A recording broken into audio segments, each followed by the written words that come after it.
रवि किशन के इस बयान के बाद रवि किशन को भी ट्रोल किया जाने लग रहा था। एक सवाल पूछना चाहते हैं कि पवन सिंह ने टिकट वापस कर दिया।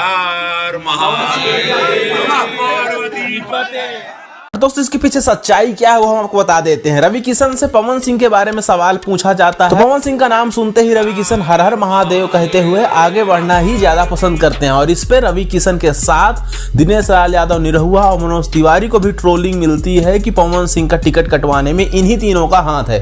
जबकि भोजपुरी के सांसद अगर ये चाहते तो पवन सिंह को टिकट फिर से दिया जा सकता था उनके किसी भी पसंदीदा जगह से।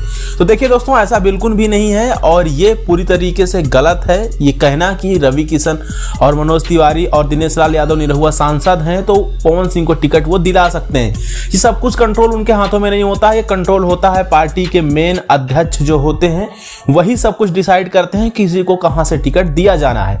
और इस बात की पुष्टि आप इस चीज से कर लीजिए कि पवन सिंह रवि किशन की एक आई गई वेब सीरीज जिस वेब सीरीज का नाम है मामला लीगल है।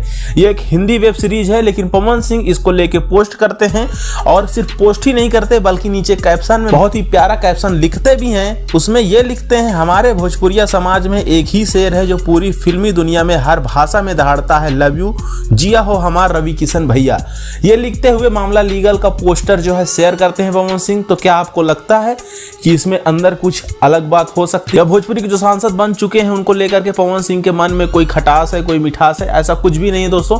और चूतिया तो दोस्तों नेशनल मीडिया है जो बात को बतंगड़ बनाती है। कुछ लोग भी हैं वो तो हमेशा रहे हैं भोजपुरी में कि कोई भी अगर मुद्दा ना मिले तो इसी चीज को लेकर लपेट दो, कुछ भी बोल दो। अपना मुंह है तो कोई कुछ भी बोल देता है बट ऐसा कुछ भी नहीं है। ये सारी चीजें फर्जी हैं, इसमें कुछ भी नहीं है। पवन सिंह को जब चुनाव लड़ना होगा उनको अनाउंसमेंट करनी होगी तो वो करेंगे। बीजेपी से उनको आसनसोल से टिकट दिया गया तो उन्होंने वापस कर दिया। कारण क्या है वो आप सभी को भी पता है। तो ये सारी चीजों को छोड़ते हैं। बात करें अगर गानों की तो पवन सिंह का एक गाना रिलीज हो चुका है और वो तहलका मचाना भी शुरू कर चुका है। गाने का नाम है का कैलू ए जान, 2 नंबर पे ट्रेंड कर रहा है 4 मिलियन व्यूज के साथ। इसने अपनी जगह हासिल की है मेन ट्रेंडिंग सेक्शन पे और म्यूजिक ट्रेंडिंग सेक्शन पे। दोनों जगह पे गाना ट्रेंड कर रहा है और व्यूज भी काफी अच्छे जा रहे हैं।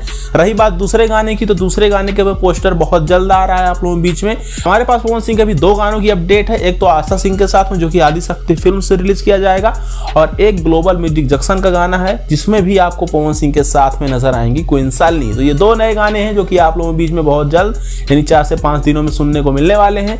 तो आप लोग कमर कस के रहिए तैयार। शुरुआत तो सैड सॉन्ग के साथ हुई है लेकिन खत्म होगी एक नए अंदाज और एक हंसी खुशी के साथ। तो पवन सिंह के 2 धमाकेदार सॉन्ग अभी भी बाकी हैं तो आप लोग रहिए तैयार सुनने के लिए। अपडेट के लिए करिए चैनल को सब्सक्राइब, बटन को प्रेस